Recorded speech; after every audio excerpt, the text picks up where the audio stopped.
भगवते वसुदेवाय।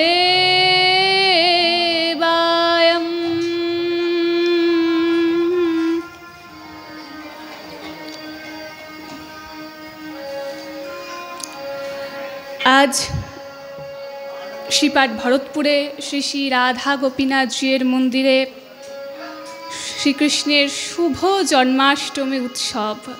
प्रति बत्सरेर न्याय এবছরও भगवानेर लीला पुरुषोत्तम परम ब्रह्म भगवानेर शुभ जन्माष्टमी उत्सव।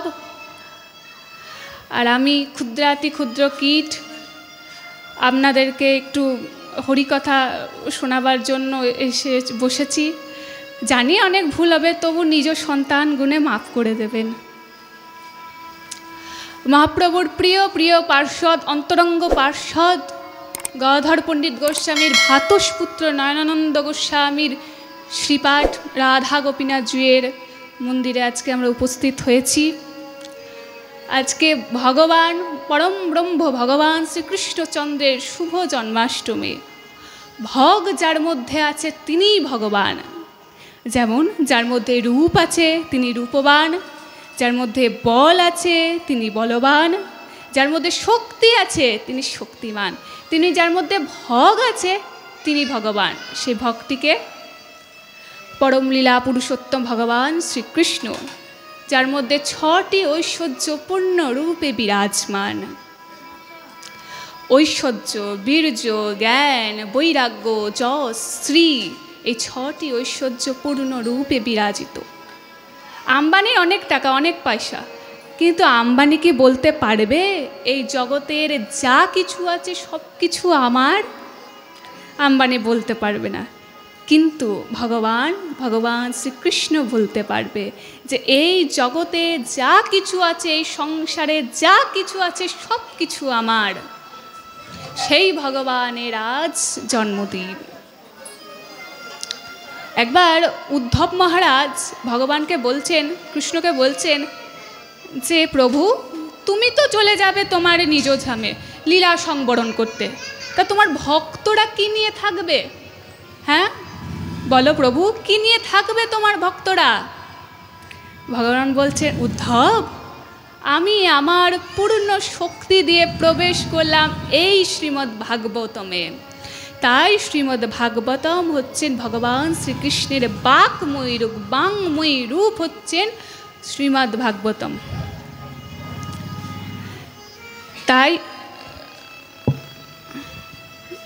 ताई श्रीमद् भागवतमेर एतई माहात्म्य एतई महिमा जे जादेर अपघाते मृत्यु हयेछे बा अपमृत्यु मृत्यु हयेछे, সেই মৃত্যুতে যদি কারোর প্রেতজনি লাভ হয়েছে, সেই প্রেতও যদি শ্রবণ করেন তাহলে তার প্রেতজনি থেকেও মুক্তি লাভ হয়। এতই শ্রীমদের ভাগবতমের মহিমা। যখন রাজা পরীক্ষিতকে অভিশাপ দিল যে তোমার 7 দিনের মধ্যে সর্পদংশনে মৃত্যু হবে, তখন রাজা পরীক্ষিত কিন্তু अनेक अनेक मुनि ऋषिगण के डाकलें जे एबार आमार की करणीय, आमी किभाबे बैकुंठ धाम लाभ करब बोलो। अनेक अनेक मुनि ऋषिगण नाना नाना कथा बोललो, किन्तु राजा परीक्षितेर एकटा कथाओ भालो लागलो ना, एकटा कथाओ पछंद हलो ना। ताई तिनी राजदेश सबकिछु परित्याग करे दिए गंगार तीरे पायर प्रवेशने बसे पड़लेन। और पायर प्रवेशने जखन बसलेन तखनी सुखदेव गोस्वामी महाराज एलेन। तखन छुटते छुटते सुखदेव गोस्वामी महाराजेर चरण दुटी जड़िए धरेছে, बोलছে हे गुरुदेव आमाके कृपा करो, आमाके बैकुंठ धाम लाभ कराओ। सुखदेव गोस्वामी तो महाराज तो सबই জানেন, তবুও পরীক্ষিতের কাছে সবকিছু শোনেন। দিয়ে বলছেন বেশ আমি তোমাকে ভাগবত কথা শ্রবণ করাবো 7 दिन, किन्तु कोनो अन्न जल अब्दि ग्रहण ना करे एक स्थाने बसे तोमाके भागवत कथामृत श्रवण करते हबे। भगवान बोल राजा परीक्षित बोलो बेश ठीक आछे। 7 दिन जखन 7 दिन अतिक्रम 7 दिनेर 5 दिन हलो तखन देवतारा नेमे एलेन अमृत कलश हाथे निये। बोलें सुखदेव गोस्वामी महाराज के हे सुखदेव गोस्वामी महाराज আপনি অমৃত রাজা পরীক্ষিতকে পান করান, আর আপনার ভাগবত কথামৃত আমাদেরকে প্রদান করুন। সুখদেব গোস্বামী মহারাজ বলছেন, দেখো দেখো কিরকম মূর্খ দেবতাগণ, কিরকম মূঢ় দেখো, কোথায় ভাগবত কথামৃত আর কোথায় সাধারণ অমৃত। হীরের সাথে কি সাধারণ কাচের কোনো তুলনা করা যায়? কখনোই যাবে না। তাই হীরে হচ্ছে ভাগবত কথামৃত, আর সাধারণ কাঁচ হচ্ছে সাধারণ অমৃত। সুখদেব গোস্বামী মহারাজ দিলেন না রাজা দেবতাগণকে, বলে না আমরা তোমাকে দিতে পারবো না, তুমি এতটাই মূর্খ তোমরা। তাই বলা হয় শ্রীমদ্ ভাগবতম কথা দেবতাদেরও দুর্লভ, যা দেবতারাও পায়নি, তা আমরা ধন্য কলির জীব যে আজকে শ্রীমদ্ ভাগবত কথা শ্রবণ করতে পাচ্ছি। তাই শ্রীমদ্ ভাগবতমের এতই মাহাত্ম্য, এতই মহিমা। রাজা ফটরঙ্গ নামে এক রাজা ছিল। সেই রাজা ফটরঙ্গ দেবতাদের হয়ে যুদ্ধ করেছিল অসুরদের সাথে, দেবতাদের বিরুদ্ধে নয়, দেবতাদের হয়ে যুদ্ধ করেছিল অসুরদের সাথে। দিয়ে দেবতারা বলছে, জিতিয়েছিল দেবতাদেরকে। এবার দেবতারা বলছে, আপনি কি বর নেবেন, আমাদের কাছ থেকে কি চান? রাজা ফটরঙ্গ বলছে, আমাকে কি আপনারা একটা কথা বলতে পারবেন? বলছে, হ্যাঁ বলুন, কি কথা? বলছে, আপনারা কি একটু দেখে বলতে পারবেন যে আমার হাতে আর কতক্ষণ সময় আছে? দেবতারা দেখলেন, বললেন যে আপনার হাতে আর 1 মুহূর্ত সময় আছে। তখন রাজা ফটরঙ্গ নিজের রাজবেশ, রাজ মুকুট সব কিছু ত্যাগ করে গোবিন্দ চরণে মুক্তি হলেন। তখন তার ভাগবত বৈকুণ্ঠ ধাম প্রাপ্ত হলো। 7 দিন অতিক্রম হওয়ার পরে যখন রাজা পরীক্ষিতকে বৈকুণ্ঠ ধাম গেলেন, তখন দেবতাদের বড় ঈর্ষা হলো। দেবতারা বলছেন নাকি যে কিভাবে হয়, ভাগবতের তো মাহাত্ম্য হয় কিভাবে? ব্রহ্মার কাছে গেলেন, ব্রহ্মা বলছেন দাঁড়াও। একটা তুলা যন্ত্র নিলেন, একদিকে শ্রীমদ্ ভাগবতমকে রাখলেন আর অন্যদিকে সাধারণ গ্রন্থকে রাখলেন। শ্রীমদ্ ভাগবতমের এতটাই ভার, সাধারণ গ্রন্থগুলো ছোট হয়ে গেল, শ্রীমদ্ ভাগবতম বড় হয়ে গেল। তাই শ্রীমদ্ ভাগবতমের এতই মাহাত্ম্য, এতই মহিমা। তাই শ্রীমদ্ ভাগবতম কোনো সাধারণ গ্রন্থ নয়, তিনি স্বয়ং ভগবান শ্রীকৃষ্ণ।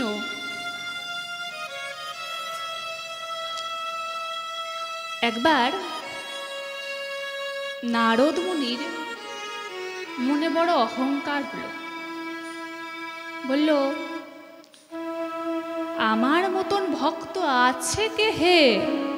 হ্যাঁ, এই জগতে আমি সর্বদা নারায়ণ নারায়ণ করি, কে আছে আমার মতন এত বড় ভক্ত? নারদ মুনির কি আর অহংকার হয়? আমাদের অহংকারগুলো নারদ মুনির মন দিয়ে প্রকাশিত হয়। ভগবান দেখলেন নারদ মুনির অহংকার চূর্ণ করতে হবে। ঠিক আছে, নারদ মুনিকে ডাকলেন নারায়ণ। বলছে, নারদ, অনেকদিন মর্তে যাওয়া হয়নি, চলো আজকে একটু মর্ত ভ্রমণ করে আসি। বলছে, প্রভু মর্তে কেউ যায় নাকি? মর্তে তো মানুষ মরতে যায়, তুমি মরতে যাবে নাকি? বলছে, না না নারদ, চলো না, একটু ভ্রমণ করেই চলে আসবো। বলছে, না প্রভু, আমি তোমার সাথে যেতে পারবো না। বলছে, উফ নারদ, চলোই না, দেখি না কি হয়। বলছে, বেশ চলো। ঠিক আছে, গেলেন। এবার যখন মর্তে এলেন, এখন দুপুর, এখন 10টা এরকম বাজে। এখন নারদ মুনি বলছেন যে, প্রভু আমার খুব পিপাসা পেয়েছে, আমার খুব জল তেষ্টা পেয়েছে, আমি জল খাবো। বলছে, জল খাবে? দাঁড়াও, ওই যে দেখছো বড় দালান বাড়ি, চলো ওইখানে যাই। বলছে, চলো প্রভু। দালান বাড়িতে গেলেন। বলছে, ব্রাহ্মণের বেশি নারদ মুনি আর ভগবান এসেছেন। বলছে, আমরা অনেক দূর থেকে এসেছি, একটু জল পান করাবেন? বলছে, না না, এখানে জল ফল পান হয় না। বলছে, একটু বড় পিপাসী আমরা। বলছে, দাঁড়ান, আগে আমাদের রাজামশাইয়ের কাছে শুধিয়ে আসি, তারপরে ঢুকবেন। বলছে, বেশ। রাজার কাছে শুধাতে গেলেন। রাজা বললেন, না না, ওসব জল দেওয়া হবে না, তাড়িয়ে দাও যারা আছে তাদেরকে। দারোয়ান এসে বললেন যে না, জল দেওয়া হবে না, আপনারা চলে যান। চলে গেলেন। এইবার বললেন নাকি যে নারদ মুনি বলছে, দেখলে তো প্রভু মর্তবাসীরা কীরকম, তুমি খালি মর্তবাসীদেরকে ভালোবাসো, করুণা করো, কৃপা করো, আর দেখলে একটু জল অব্দি দিল না, আর তুমি তাদেরকে ভালোবাসো? বলছে না না নারদ, সেরকম নয়। বলছে না না মানে, দেখলে তো ভগবান সত্যিই আমাদেরকে বড় ভালোবাসে। যখন আমরা জঠর যন্ত্রণাতে মাতৃগর্ভে কাকুতি মিনতি করছি, ওইটুকুনি জঠরের মধ্যে মৃত্যু যন্ত্রণার থেকেও কঠিন যন্ত্রণা হচ্ছে জঠর যন্ত্রণা। ওইটুকুনি গর্ভের মধ্যে আস্তে আস্তে একটা ছোট্ট প্রাণ বেড়ে উঠছে। ভাবুন তো কতটা কষ্টের হবে। যদি কাউকে আষ্টে পিষ্টে দড়ি দিয়ে বেঁধে দেওয়া হয়, তার কতটা কষ্ট হবে, ঠিক ততটাই কষ্ট হয় জঠরের ভেতরে। যখন আমাদের এরকম জঠর যন্ত্রণা পায়, তখন ভগবানকে বলি, প্রভু হয় আমাদেরকে পৃথিবীর আলো দেখাও, নইলে আমাদেরকে মেরে ফেলো, আমরা আর পারছি না। ভগবান বলছে, বেশ পৃথিবীর আলো দেখাবো, তবে একটা কথা দিতে হবে। বলছে কি কথা? বলছে মরতে গিয়ে যেন আমাকে ভুলে যাস না। বলছে না প্রভু, ভুলবো না, আমাদেরকে পৃথিবীর আলো দেখো, আমরা সর্বদা তোমার নাম করব। কিন্তু নাম করি কি, যেই গর্ভ থেকে পৃথিবীর আলো দেখি সব ভুলে যায়, একটা কথাও মনে থাকে না।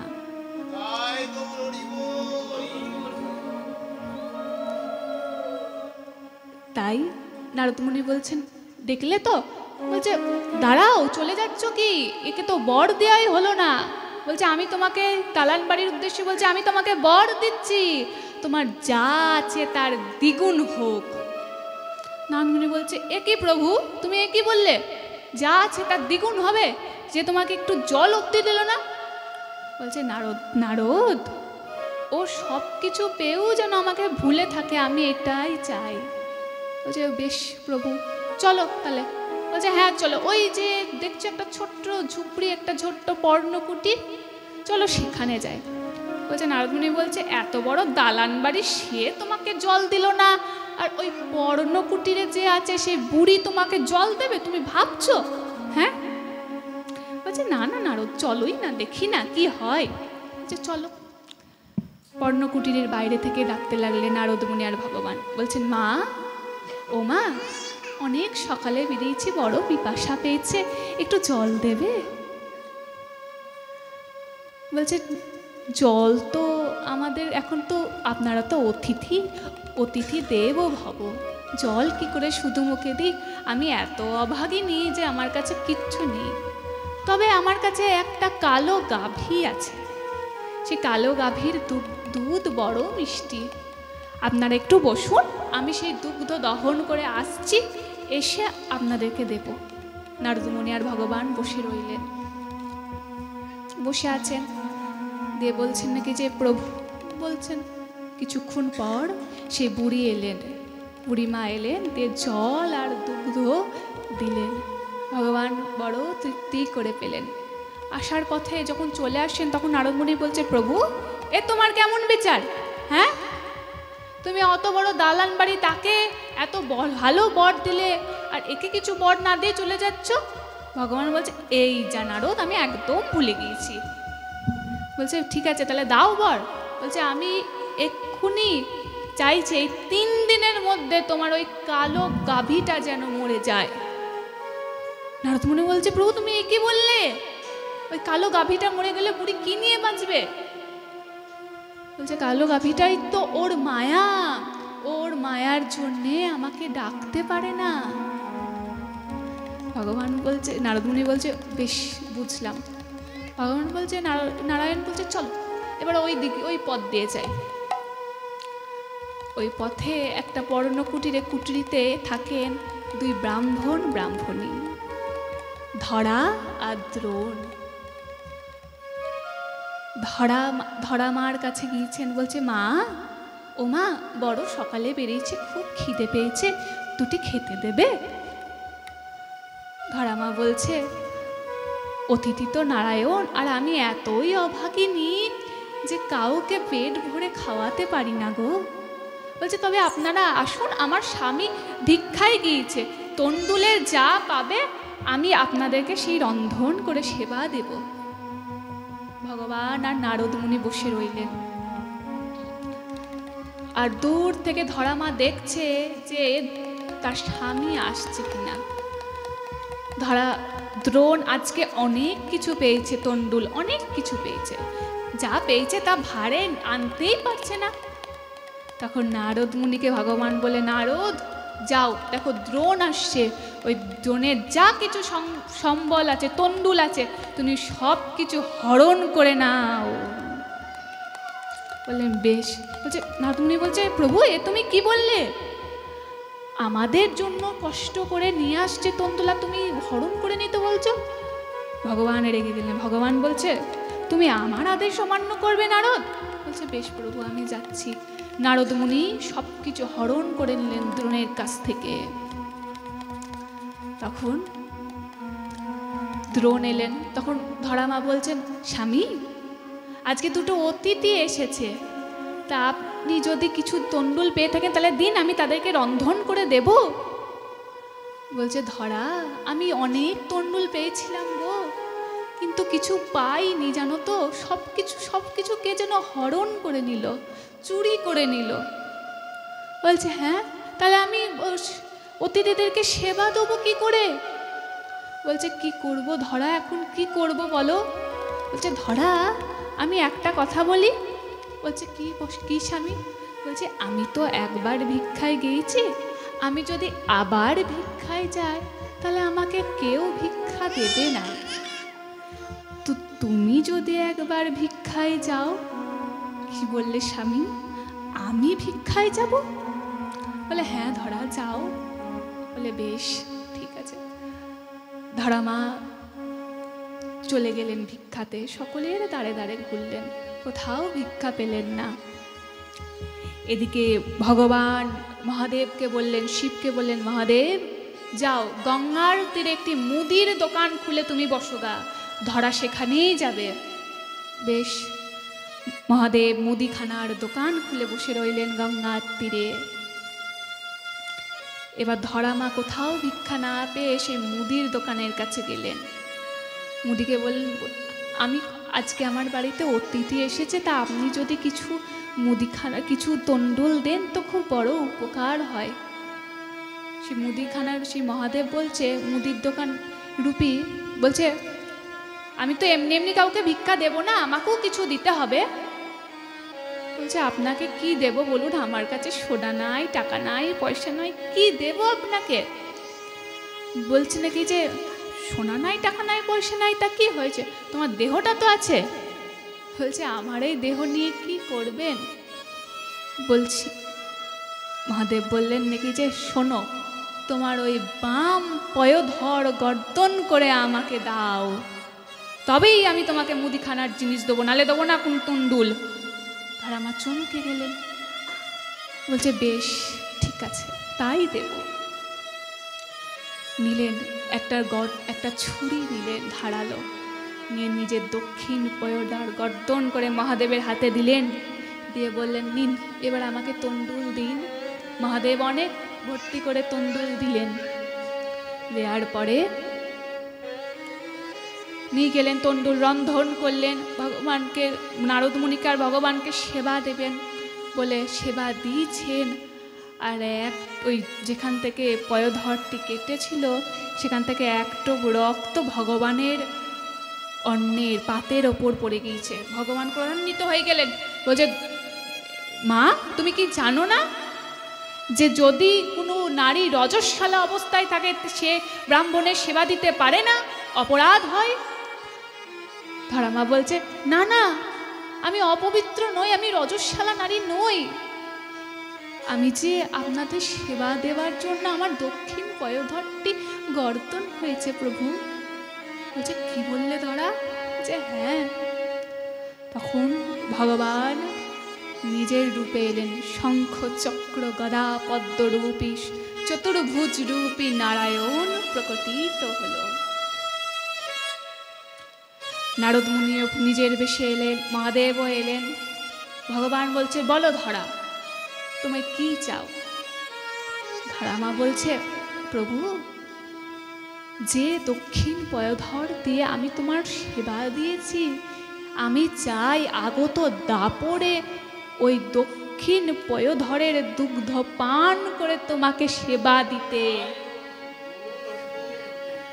আর চাই আমি মন প্রাণ দিয়ে বৈষ্ণব ব্রাহ্মণ সাধুগণের সেবা দেব। এইটুকুনি সুযোগ তুমি আমায় দাপরে দিও। বলছে, বেশ ধরা, আগত দাপরে আমি তোমার গর্ভে জন্মগ্রহণ করব না, কিন্তু আমি তোমার দুগ্ধ পান করেই বড় হব। আজ সেই আগত দাপর এসেছে, আজ সেই মা যশোদার, সেই ধরা মা হয়ে এসেছেন আজকে মা যশোদা,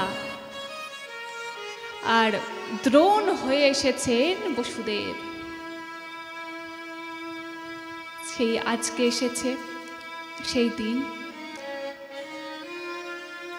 যখন দুষ্ট রাজাগণ গদিতে বসেন, তখন সেটাকে প্রজা পালন করা বলে না, প্রজা শোষণ করা বলে।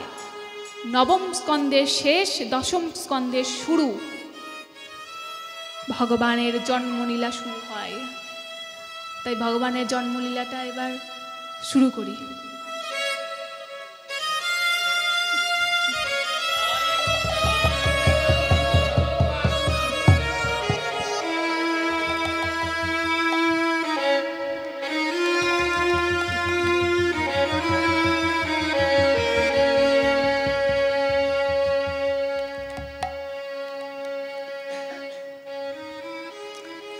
তাই ভগবানের জন্মলীলা আজ সময় হয়ে গেছে ভগবানের জন্মলীলা বলার।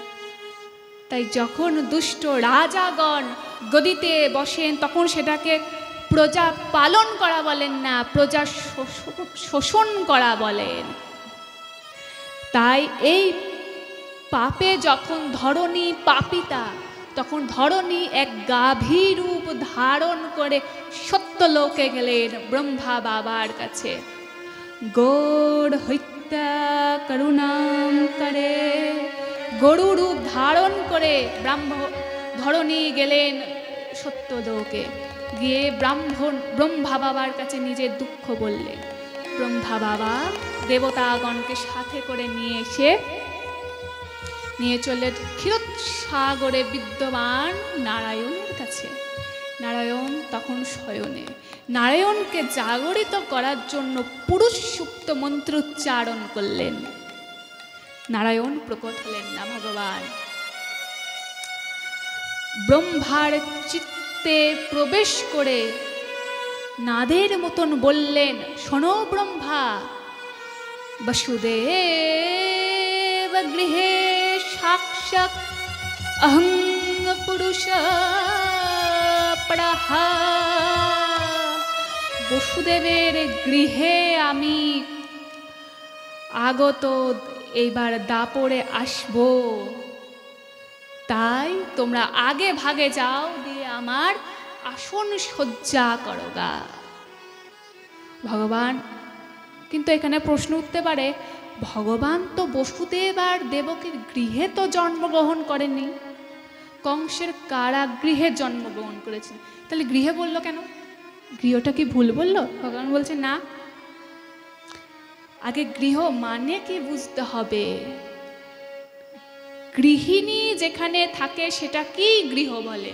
বাবাজিরাও তো গৃহে থাকে, কিন্তু বাবাজিদের যেখানে থাকে সেটাকে গৃহ বলে না, সেটাকে বলা হয় ভজন কুটির, মঠ, আশ্রম। বাবাজিদেরও একজন গৃহিণী থাকে। কে সে? বৃষভানুরাজ নন্দিনী বৃন্দাবন চক্রবর্তী শ্রীমতী রাধারানী একজনাই গৃহিণী। আর গৃহী যখন গৃহে থাকে সেটাকেই গৃহ বলে। গৃহিণী যখন উপস্থিত থাকে।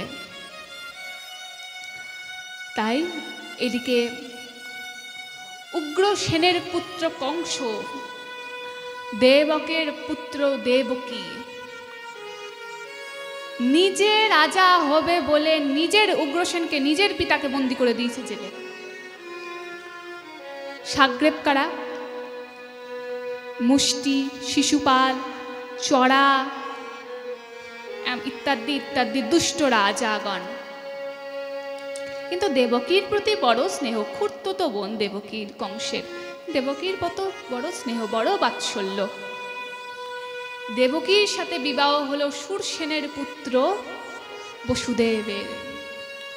কংস নিজে রথ হাঁকিয়ে দেবকীকে আর বসুদেবকে শ্বশুরালয়ে দিয়ে আসছেন।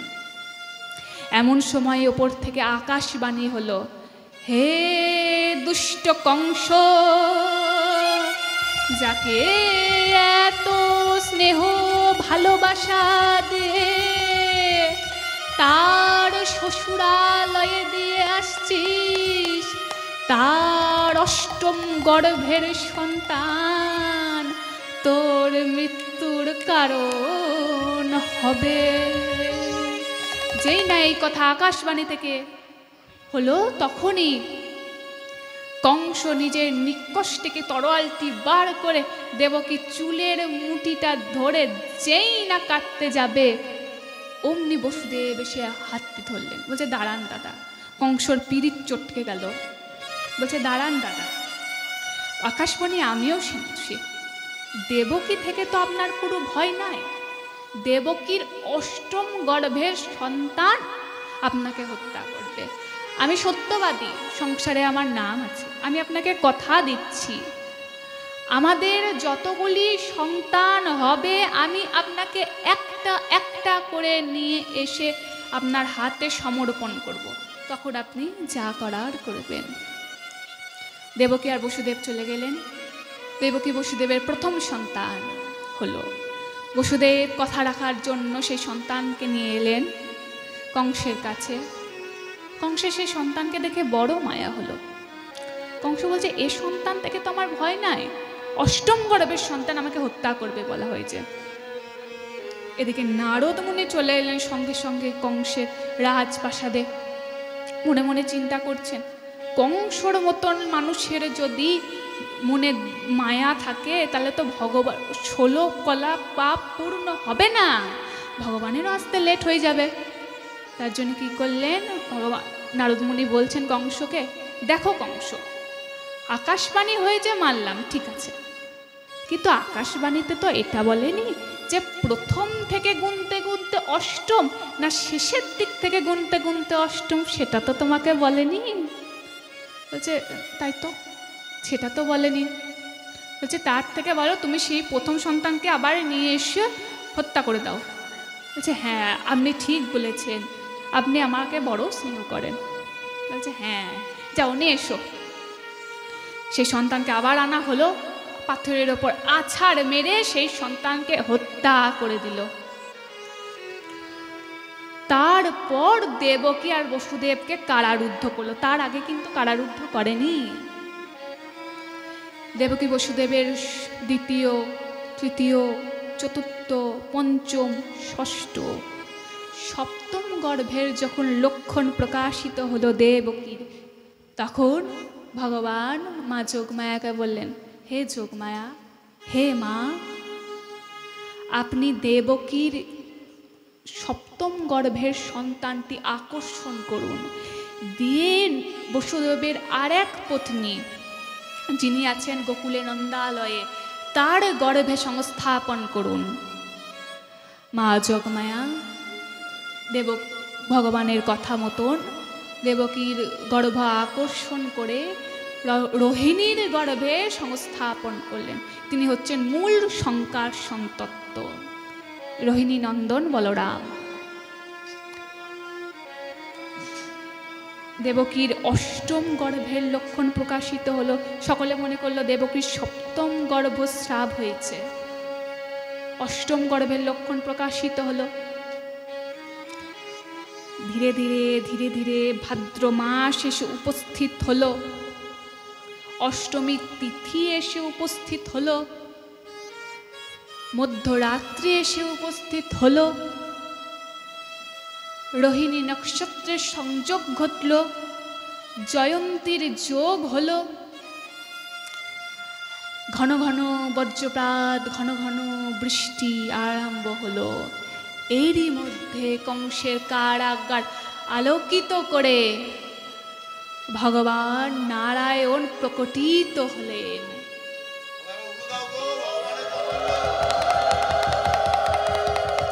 প্রকটিত হলেন।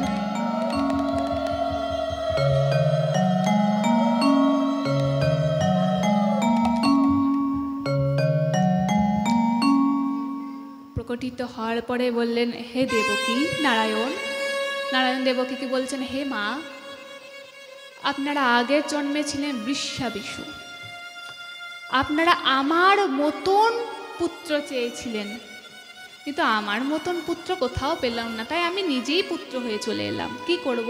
আচ্ছা, আমাকে পছন্দ হয়েছে তো? বলছেন কি করে? দেবকী বলছেন, দেবকী মা বলছেন, কি করে হবে? বলছো পুত্র আর বিশ্বপিতার মতন বড় হয়ে আছো, ছোট হও তবে তো পছন্দ হবে।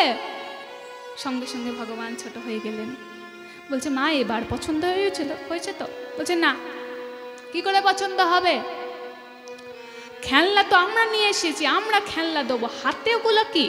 সঙ্গে সঙ্গে ভগবান শঙ্খ চক্র গদা পদ্ম গায়েব করে দিলেন। তারপর বললে, মা এবার পছন্দ হয়েছে তো? বলছে, না, এখনো পছন্দ হয়নি। আমরা তো মানব, আমরা তো মানুষ, আমাদের সন্তানের 2টি হাত হয়, আর তোমার 4টে হাত। তোমাকে নিয়ে যদি কোথাও যাই, লোকে কি বলবে? বলছে, দেখো দেখো কিরকম সন্তান, দেখো 4 হাতওয়ালা। সঙ্গে সঙ্গে 2টো হাত গায়েব করে দিলেন। বলছে, না এবার পছন্দ হয়েছে তো? বলছে, না, আমাদের সন্তান যখন হয় তখন কাঁদে তো, আর তোমার মুখে তো ভুবনমোহিনী হাসি, কাঁদো। ভগবান সঙ্গে সঙ্গে কাঁদতে লাগলেন।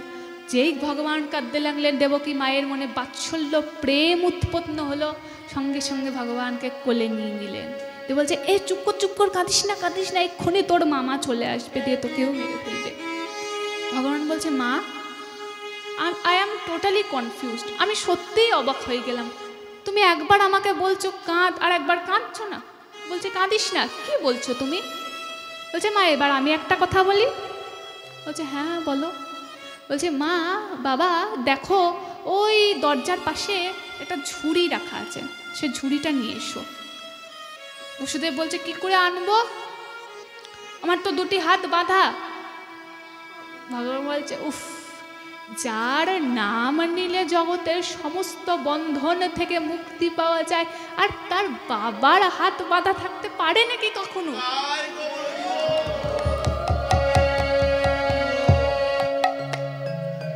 বলছে, দেখো খোলা আছে। দেখলেন, হ্যাঁ তাই তো, খোলা আছে। বলছে, যাও এবার ওর ওপরে উত্তরীয় দাও, এবার আমাকে বসাও। দেখুন, ভগবান নিজের ব্যবস্থা নিজেই করে নিচ্ছেন।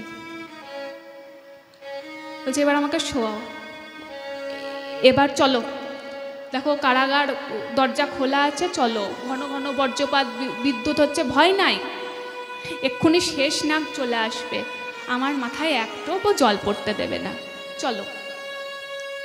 বলছে, বেশ চলো। বসুদেব মাথায় করে নিলেন গোবিন্দকে, শেষ নাগ চলে এলেন। উত্তাল তরঙ্গে যমুনা বইছে। এবার যমুনা বইছে, বসুদেব ভয় পেলেন যে যাবো কি করে। মা দুর্গা যোগমায়া শ্রীগালিনী হয়ে ছপ ছপ ছপ ছপ করে যমুনা পার করছেন। আর বসুদেব বলছে, তাই তো, একটা শ্রীগালিনী যমুনা পার করতে পারছে, আর আমি পারবো না? ভগবান চলে গেলেন, বসুদেব চলে গেলেন যমুনার পার করতে। ভগবানের চরণ স্পর্শ করলো যমুনা, আনন্দ পেল ভগবান, খুব আনন্দ পেল যমুনা। বলছে, ভগবানকে বলছে, প্রভু আবার কবে আসবে, আবার কবে তোমাদের যুগল দেখবো? বলছে, আসবো, একদিন আসবো, তোমার বুকে খেলা করে যাব যমুনা, এখন যাই। দেখো আমার বাবা আমাকে আমার করে খুঁজছে, দেখো পাগলের মতন, এবার আমাকে যেতে দাও যমুনা। বলছে, বেশ যাও। ভগবানকে আবার খুঁজে পেয়ে গেলেন বসুদেব, মাথায় তুলে নিলেন, গোকুলের নন্দালয়ে পৌঁছালেন। যশোদা সুতিকা গৃহতে নারায়ণকে বসে রেখে দিলেন। আর যশোদার কন্যা, যশোদার আর এক কন্যা তাকে ঝুড়িতে করে নিয়ে চলে এলেন। প্রভাত হয়ে গিয়েছে, এবার কংস চলে এলেন। কংস দেখছে, ও মা, এ কি, এ তো অষ্টম গর্ভের সন্তান, তো পুত্র নয়, কন্যা তো। যেই না দুটি পা ধরে পাথরের ওপর আকাশ আছাড় মারতে যাবে, অমনি সেই কন্যা আকাশের ওপর উঠে গেলেন। উঠে গিয়ে বললেন, হে দুষ্ট কংস, তোমাকে বধিবে যে গোকুলে বাড়িছে সে। যেই না এই কথা বলে দিলেন, কংসর প্রেশার হাই হয়ে গেল, সুগার হাই হয়ে গেল, ঘুমের ইঞ্জেকশন দেওয়া হলো। আমাদের সমাজে এরকম কংস আছে, তারা যত বেড রেস্টে থাকবে ততই মঙ্গল। এদিকে গোকুলের নন্দালয়ে যখন নন্দ মহারাজ দুগ্ধ দহন করছেন, নন্দ মহারাজের এক ভাগ মানে ভগিনী সুনন্দা নন্দ মহারাজের কাছে এসে বলছেন, ভাইয়া, ও ভাইয়া, এক খুশখবরি হে। নন্দ মহারাজ বলছে, কি খবর আছে? বলছে, ভাইয়া, ভাবি কো লালা ভাইও হে, ভাবির পুত্র সন্তান হয়েছে। যেই না এই কথা বললেন নন্দ মহারাজকে, তখন সারা বৃন্দাবনে নন্দ মহারাজের এই কৃষ্ণের এই সংবাদ উঠতে গেলেন। জনে জনে বৃন্দাবনের থেকে সবাই এলেন গোবিন্দকে, প্রাণ গোবিন্দকে দর্শন করবার জন্য। এখানেই শ্রীমদ্ ভাগবতম কথা বিশ্রাম দিচ্ছি।